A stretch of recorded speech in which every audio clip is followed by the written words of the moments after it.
Hello नमस्कार. मी सोनाली. सर्वांचं मनापासून स्वागत आहे. सर्वांना श्री स्वामी समर्थ. सगळ्या जणी कशा आहात? कालच्या व्हिडिओला दिलेल्या प्रेमासाठी खूप मनापासून अगदी हृदयातून आभारी आहे. कालचा जो व्हिडिओ गेला भरपूर कमेंट आल्या, त्याच्याबद्दल पण थोडंसं बोलूया. पण हो, ही फुलं बघा, पाऊस पडल्यानंतर फुलांचं रूप आणि जास्त खुलून येतं आणि हे फुलं पाहायला मला मजा वाटते. त्यामुळे मी अवश्य जाते. पावसाची झड येऊन गेली आणि जर फुलं जास्त असेल तर मग जायचं. आता ही तोडलेली नाही आहेत, म्हटलं कृष्ण जन्माष्टमीला उपयोग येतील. तर हो, आज आहे कृष्ण जन्माष्टमी, सोबत 15 ऑगस्ट. तर तुम्हाला भरभरून शुभेच्छा. मला माहिती आहे बऱ्याच जणींची जे काय असेल ना, कृष्ण जन्माष्टमीची पूजा, उपवास ह्या त्या गोष्टी भरपूर साऱ्या असतात. ते बरेच आता संध्याकाळीच आपलं सगळं असणार आहे. सकाळची आपली नॉर्मल रेग्युलर पूजा. आता हा पावसाळा सुरू आहे ना, आम्ही एकही थेंब ना हातानं पाणी घालत नाही झाडांना आणि घालायचंही नाही. त्यांना ऑलरेडी पावसाचं पाणी जे असतं हे नॅचरल पाणी त्यांना पाहिजे तेवढं मिळतं. उरलेलं पाणी ड्रेन होऊन जातं. पण हो, तुमची जर झाडं ना अशी पावसात असतील आणि पाण्याचा निचरा जर व्हायची सोय नसेल तर लक्षात ठेवा, आठवड्यामध्ये ना झाड पूर्णपणे जळून जाईल. कारण पाणी जास्त साठून साठून खाली मुळ्या ज्या आहेत त्या कुजल्या जातात. त्यामुळे ज्यांची झाडं बाहेर आहेत त्यांनी आपल्या कुंडीला एक व्यवस्थित असं होल करा. रोजच्या रोज देखरेख करा की बाबा पडणारं पावसाचं पाणी ड्रेन होऊन जातंय का त्या कुंडीमध्ये साठून राहतंय. जर साठलं तर लक्षात ठेवा की ते सगळ्यात भले पाणी न मिळता झाड मरणं वेगळं आणि जास्त पाण्याने जर झाड म्हणजे जर मरायला लागलं ना तर एकदम स्पीडमध्ये ते फास्ट मरतं. म्हणून ती एक काळजी घ्या. आणि तुम्हाला खरंच सांगते मी, एखाद्याला जतन करणं मग ते झाडं असू दे किंवा आणि काही असू दे सोपं नाही. छोट्या छोट्या गोष्टी ज्या असतात ना त्या बघाव्याच लागतात. त्या गोष्टी बघितल्याशिवाय होत नाही. आणि हे काम जे आहे ते प्रॉपररित्या तुमचे दादा करतात. त्यांचं एवढं धावपळीचं रुटीन एवढं सगळं असून काम असून पण ते बघतात. आज माझे केस जे आहे ते मला एकदम सॉफ्ट, सिल्की आणि शायनी वाटत आहेत. आज खूप काम होतं किचनमध्ये वगैरे आणि या कामामुळे ना किंवा घरातली क्लिनिंग वगैरे या सगळ्यामध्ये मला भरपूर घाम येत होता. तरी पण केसांमधला जो व्हॉल्यूम आहे ना तो तसाच आहे. कारण घामाने कसं होतं की एकदम असे चिपचिप होतात, एकमेकाला असे चिटकून बसतात. जेव्हा ना वेदर चेंज होतं तेव्हा केस खूप गळायला चालू होतात. मला तरी हा अनुभव आहे. जेव्हा मी माझ्या एका मैत्रिणीला शेअर केले की बाबा असा प्रॉब्लेम होतो, त्यावेळेला तिने मला असं सांगितलंय की तू एक शॅम्पू यूज कर. मी सांगितलं सेसा अँटी हेअर फॉल शॅम्पू. हा शॅम्पू यूज कर, रिझल्ट कसा येतो बघ आणि मग सांग. आणि हा जो शॅम्पू आहे हा खूप सेफ आहे कारण हा आयुर्वेदिक शॅम्पू आहे. मी मागवलेला आहे सेसाचा अँटी हेअर फॉल शॅम्पू. स्वतःवर ट्राय केल्यानंतर, स्वतःला रिझल्ट आल्यानंतर मी त्या गोष्टी तुम्हाला शेअर करत असते. तर याच्यावरती पहिला म्हणजे बघितलं मी 20% एक्स्ट्रा. तर हे एक्स्ट्रा जे आहे हे बघून मी ही बॉटल जी आहे ती ऑर्डर केली. बॉटलवरची मी माहिती वाचली तर याच्यामध्ये ना भृंगराज आणि ऑनियन आहे. 6 आयुर्वेदिक हर्ब्सचे गुडनेस आहेत. भृंगराज आणि ऑनियन हेअर फॉल रिड्यूस करायचं काम करतं. यात आवळा पण आहे. तुमच्या केसांना नॅचरली कंडिशनिंग करायचं काम करतं. त्यासोबतच यात नीम आणि करंजी आहे जे केसांची हेल्थ चांगली ठेवते. सोबतच यामध्ये आहे वॉलनट ऑइल जे स्कॅल्पला डॅमेज आणि इन्फेक्शनपासून वाचवतं. शॅम्पू सतत 2 आठवडे वापरत राहिलं तर हेअर फॉल जो आहे तो कमी प्रमाणात तुम्हाला दिसून येईल.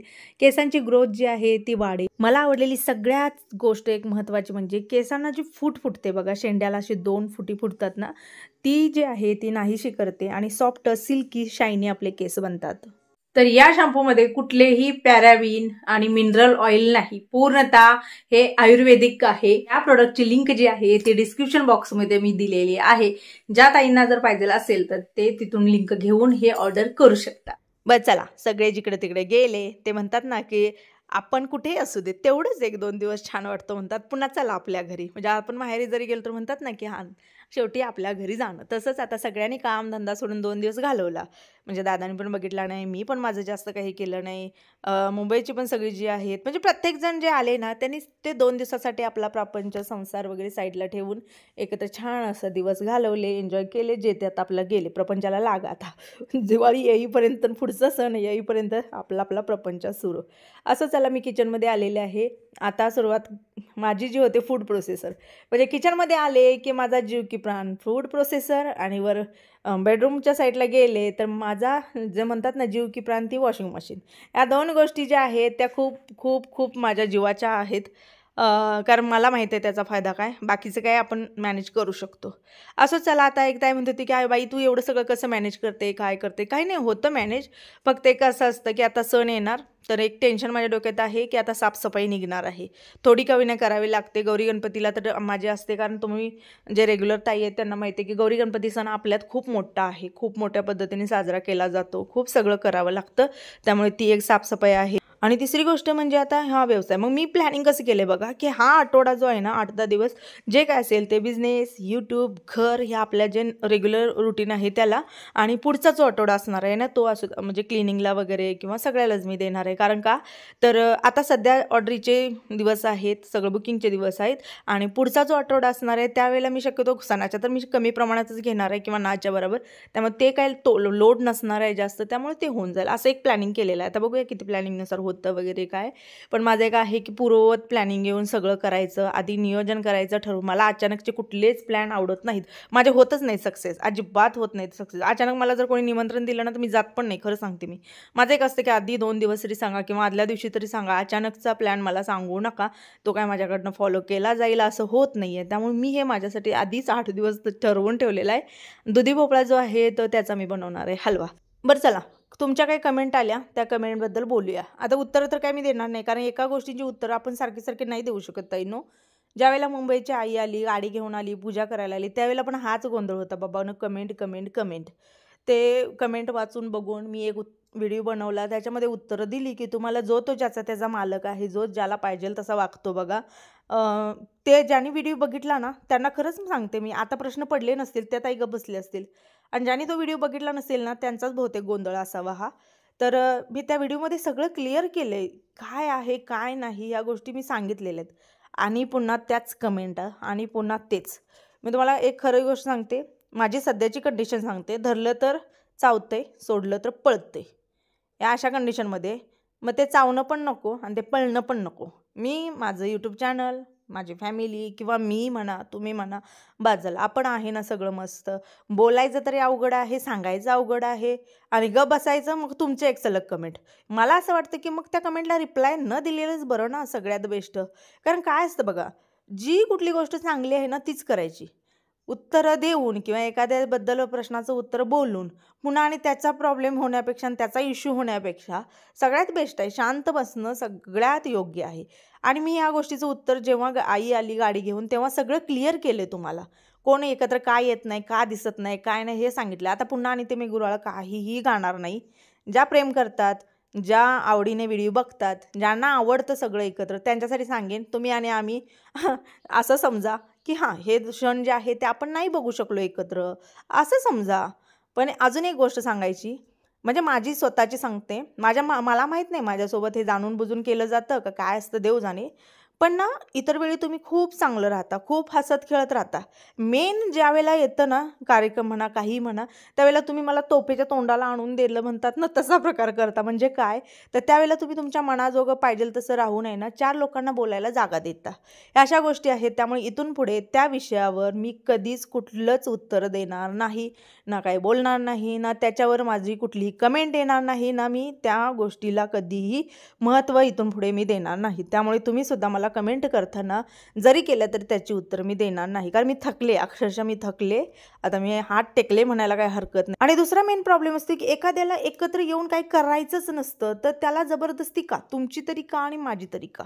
त्याला जसं पाहिजे ना, त्याला जसं तो जिथं व्यक्ती खुश आहे ना तिथंच त्याला सोडायचं, तिथंच त्याला राहू द्यायचं, अशा विचाराची मी तरी आहे. दादाची निघायची घाई, मी जसं म्हणलं ना की कामं सुरू झाली की काही नाही, म्हणून जे काही माझी कामं होती ना ती मी आधी करून घेतली. बाबा मला माहित होतं यांचं पुढं सुरू झालं सण आणि यांची कामं गोंधळ असणार.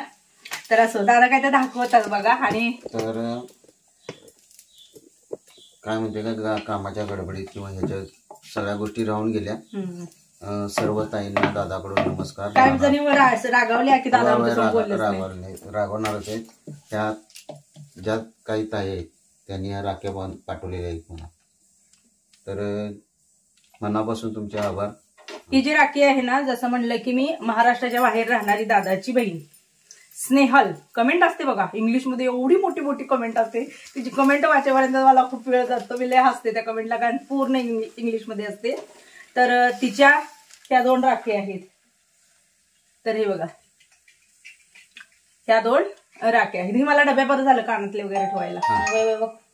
फुटले पार्सल मध्ये फुटले.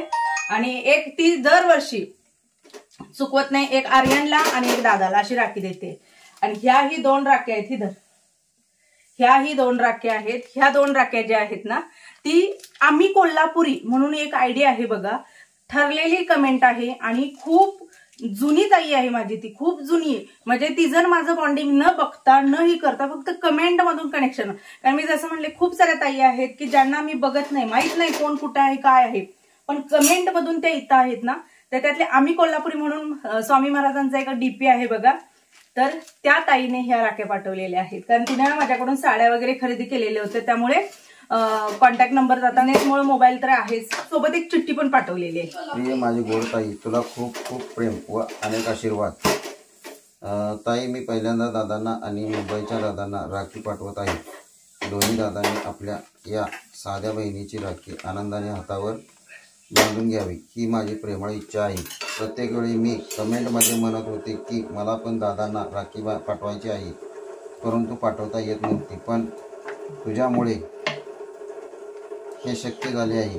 ही सर्व स्वामी समर्थ महाराजांची कृपा आहे.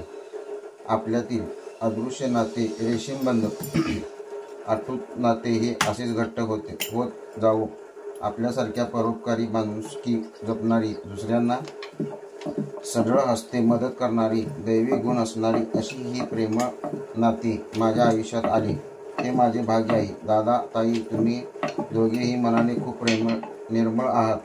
माझ्या दादा ताईंना मनापासून नमस्कार. चित्तो आणि आरूला खूप सारे प्रेम आणि अनेक आशीर्वाद. तर पुढचं जे आहे ना, तो आर्यन तुम्हाला वाचून दाखवेल, कारण दादाला झालाय उशीर.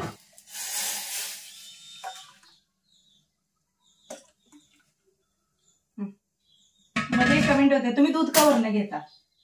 मला लागतं सवयच आहे. नुसतं प्रॉपरच्या कितीही दूध ओतून द्या, पण ते वरनं दूध ओतायचं काय माहित. आणि हो, आता एका गोष्टीला अजून एक मी खुश आहे. आता सगळे गेले जिकडं तिकडं 2-3 दिवस डिस्टर्ब होते. ब्लॉगला आजपासून सुरुवात झाली, पण आनंद काय आहे सांगते. आता येत आहे गौरी गणपती, आणि त्यावेळेला सुद्धा आपली गावाकडची आई येत असते. तिचं ठरलेलं आहे गौरी गणपतीला ती चुकवत नाही. जेव्हापासून मी गौरी बसवते, त्या आधीच्या घरात गेल्यापासून मी गौरी बसवते, तर तेव्हापासून आई येते. त्यामुळे आता खूप कमी दिवस राहिलेले आहेत. अजून एक 20 दिवसामध्ये आई येणार, तो एक आनंद आहे. भले ते जास्त दिवस राहणार नाही, काय म्हणते उडीद काढायला आलेले. मी जसं तुम्हाला म्हणलं ना की कडधान्य लावली जातात, तिचं असं म्हणणं आहे की आता उडीद काढायला आले. एक तर काढून आली तर एक 4-8 दिवस राहील, आणि जर काढून नाही आली तर मात्र फक्त गौरीचा कार्यक्रम करून जाणार. पण असं जेवढा दिवस मिळतील तेवढे बरं म्हणायचं. कारण संदीपची बायको रसिका ती गणपती बसवायला येणार आहे इकडं, त्यामुळे मग घरी बाबाच्या जेवणाची सोय होते. एरवी कसं असते की बाबाच्या जेवणाची सोय होत नाही म्हणून पळते, पोरांना खाऊ घाल. तर चटणी जी मी केली होती ना जवसाची, संपली बघा असती. थोडीशी घालते आता. दही बिरजण मोडलं माझं सगळं पाक. साठून तेल घालू का चटणीमध्ये? त्यात लसूण घातलं असतं ना आणि टेस्टी. चलो डबा दिलाय.